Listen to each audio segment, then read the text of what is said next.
नर्मदा नदी मध्य प्रदेश से निकलकर महाराष्ट्र होती हुई गुजरात से गुजरती हुई नदी में जाती है। सन 1965 में सरदार सरोवर योजना और बांध की नींव रखी गई। गुजरात ये चाहता था कि नर्मदा का काफ़ी पानी गुजरात के कच्छ और सौराष्ट्र जो सूखाग्रस्त इलाके हैं उनको दिया जाए, पर क्योंकि ये नदी मध्य प्रदेश और महाराष्ट्र से गुजर कर जाती है तो उसका पानी रोकने और लेने के लिए महाराष्ट्र और मध्य प्रदेश से सहमति होनी होती है, और अगर सहमति ना हो पाए तो एक inter state water disputes tribunal को रेफ़र किया जाता है जिसमें कुछ जज होते हैं। ये मामला भी inter state water disputes tribunal को रेफ़र किया गया और ट्राइब्यूनल ने 10 साल हियरिंग करके 1979 में अपनी रिपोर्ट दी, जिसमें ये बोला कि गुजरात को नर्मदा का काफ़ी पानी 9 MAF जो उसका काफ़ी पानी होता है दिया जा सकता है एक बड़ा बांध बनाकर, जिसको सरदार सरोवर बांध कहा जाता है, जो कि बांध तो महाराष्ट्र में है लेकिन उसका या महाराष्ट्र और गुजरात के बॉर्डर पर है, लेकिन उसका जो पानी रोका जाएगा उसकी डूब महाराष्ट्र और मध्य प्रदेश में जाएगी। ज़्यादातर लोग डूब के इलाके में जो आएंगे वो मध्य प्रदेश के होंगे। उस समय एस्टिमेट किया गया कि करीब 40,000 फैमिलीज़ इससे विस्थापित होंगी जो डूब के इलाके में रहते थे। उसमें से करीब 30,000 फैमिली मध्य प्रदेश के निमाड़ के इलाके की थी। ट्राइब्यूनल ने अपने अवार्ड में बोला कि जितने भी लोग हैं जो विस्थापित होंगे वो उनको पुनर्वास देने का दायित्व गुजरात का होगा, और सबसे पहले गुजरात को ज़मीन देनी पड़ेगी उनको पुनर्वसित करने के लिए, और ज़मीन हर फैमिली को 2 हेक्टेयर देनी होगी, जिसमें कि जो एडल्ट सन्स थे, जो 18 साल से ऊपर के बेटे थे, उनको भी अलग फैमिली माना गया। और साथ में एक गांव को एक गांव की तरह बसाया जाएगा, और उस वसाहट में जो नई वसाहटें बनाई जाएंगी उसमें घरों के लिए प्लॉट दिए जाएंगे, वहाँ पर बिजली पानी की व्यवस्था करी जाएगी, स्कूलों की व्यवस्था करी जाएगी, रोड बनाई जाएंगी वगैरह वगैरह। और अगर कुछ लोग मध्य प्रदेश और महाराष्ट्र में रहने वाले लोग गुजरात नहीं जाना चाहते हैं तो उन्हीं राज्यों को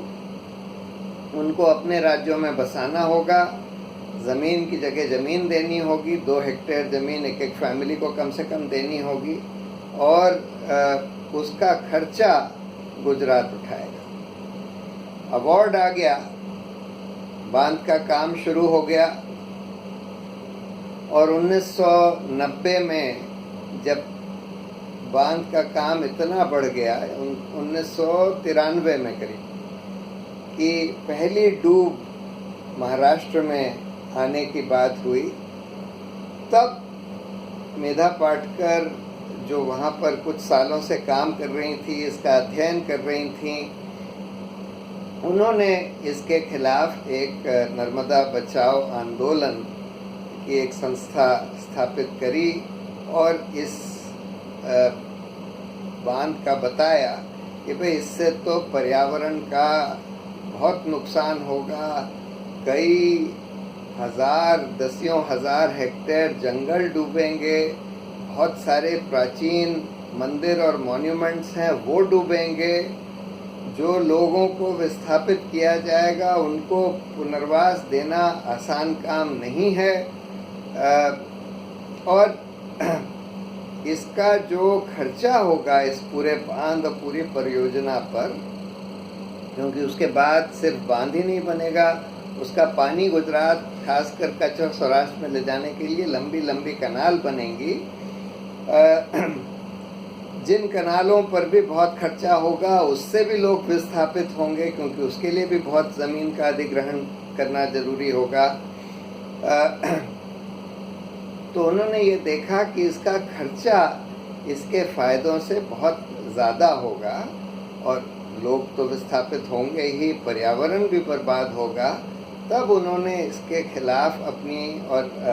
उस नर्मदा बचाओ आंदोलन की आवाज़ उठानी शुरू करी। उसके बाद 1994 में सुप्रीम कोर्ट में एक केस भी दायर किया गया। वो केस चल के कई साल तक तो बांध का काम रुका रहा, क्योंकि ये देखा गया कि पुनर्वास की व्यवस्था करी नहीं गई है और उससे पहले ही लोगों को विस्थापित किया जा रहा है। अवार्ड में साफ साफ लिखा था कि लोगों को वहाँ से हटाया तभी जा सकता है, वहाँ पर डूब तभी लाई जा सकती है जब उनके पुनर्वास की पूरी व्यवस्था हो जाए। 6 महीने पहले उनकी व्यवस्था हो जानी चाहिए, जिससे कि उनको वहाँ पर शिफ्ट होने का टाइम हो। उसके बाद ही बांध की ऊंचाई बढ़ाई जा सकती है, जिससे वहाँ डूब आ सके। वो केस कई साल चला, बार बार ये देखा गया कि जितना बांध बनता जा रहा था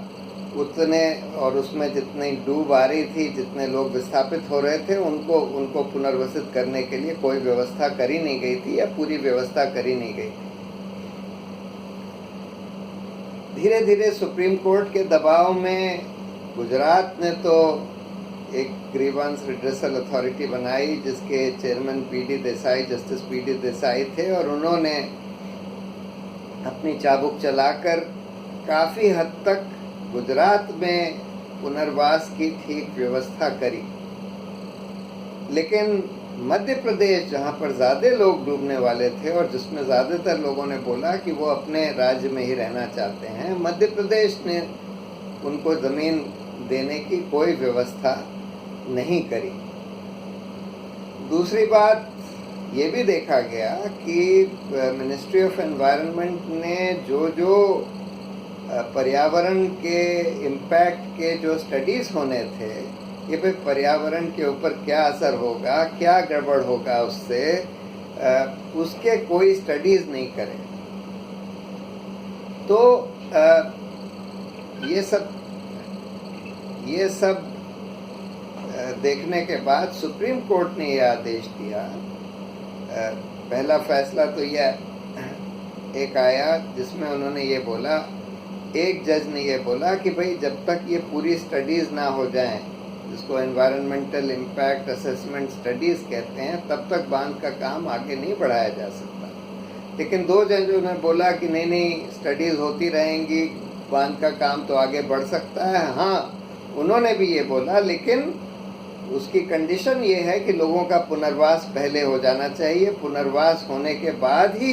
बांध की ऊंचाई बढ़ सकती है, जिससे कि डूब आए। ये सब फैसला होने के बाद भी ये देखा गया कि बांध का काम तो चलने दिया गया, उसकी ऊंचाई बढ़ाई जाती रही, और मध्य प्रदेश में जहाँ जहाँ डूब आ रही थी वहाँ के लोगों के पुनर्वास की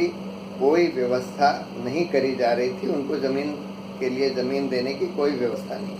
आखिर में मध्य प्रदेश सरकार ने बोला कि भाई हम ज़मीन तो दे नहीं सकते, हम इनको पैसा ही देंगे, जो कि अवार्ड ट्राइब्यूनल के अवार्ड के बिल्कुल खिलाफ था। और जो पैसा भी दिया गया उसमें ये देखा गया कि बहुत बेईमानी हुई। उसमें मध्य प्रदेश सरकार ने एक कमीशन बनाया, commission of inquiry, justice Jha commission, और उस कमीशन ने भी ये पाया कि इसमें बहुत बेईमानी हुई है, बहुत सारे बिचौलिए वगैरह आए हैं, और जिन लोगों को कॉम्पनसेशन दिया गया है उनका काफ़ी पैसा ऐसे ही बर्बाद हो गया है, और उनको ज़मीन की जगह ज़मीन नहीं मिल पाई। ये सब होने के बावजूद भी आज नर्मदा की ये स्थिति है कि पूरा बांध बन गया है, उसके गेट्स भी लगा दिए गए हैं। सरकार ने ये भी आदेश दे दिए हैं कि गेट्स को बंद कर दिया जाए, जिससे कि पूरी डूब मध्य प्रदेश में आएगी और जिसमें आज भी कम से कम 20,000 ऐसे परिवार हैं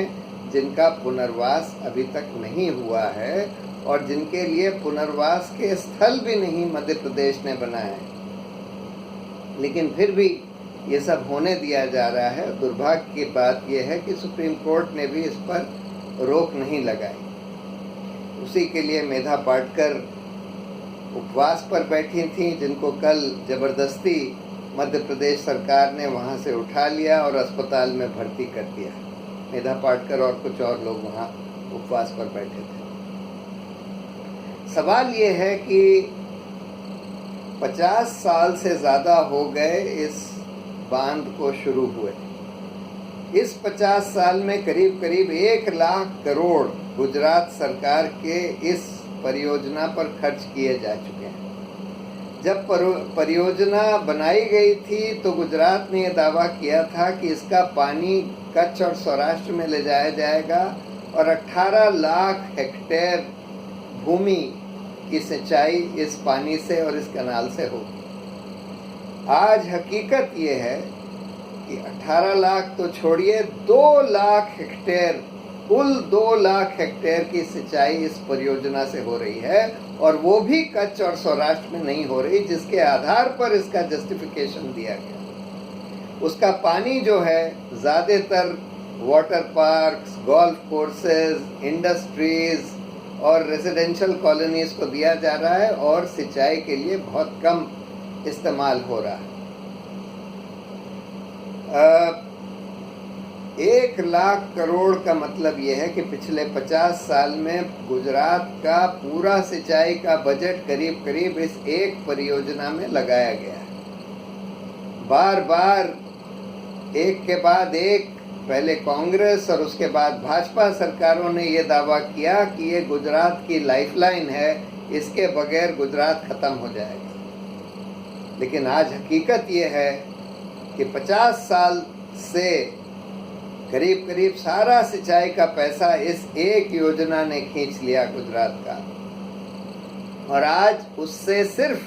जितना कहा गया था उसका 10% जमीन की सिंचाई हो रही है और गुजरात के शायद 2% जमीन की भी सिंचाई इस परियोजना से नहीं हो रही। अगर यही पैसा या इसका आधा भी पैसा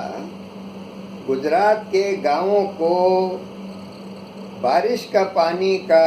संचय करने के लिए दिया जाता है, जिसको रेन वाटर हार्वेस्टिंग कहते हैं, तो आज से 30 साल पहले गुजरात की पूरी ज़मीन सिंचित हो जाती। क्योंकि अगर गुजरात के 20,000 गांव हैं, हर गांव को अगर आप 2-2 करोड़ रुपया भी दे देते कि आप लोग वहां अपने गांव का पानी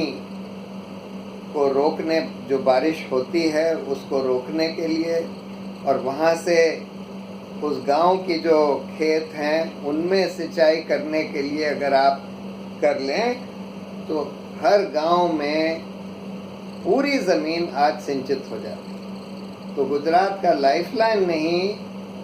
गुजरात का तो एक तरह से कर्ज कह सकते हैं कि भाई इस परियोजना की वजह से गुजरात की सिंचाई नहीं हो पाई। यही हाल आज जो बड़े बड़े बांध हैं पूरे देश में जो बन रहे हैं उनका है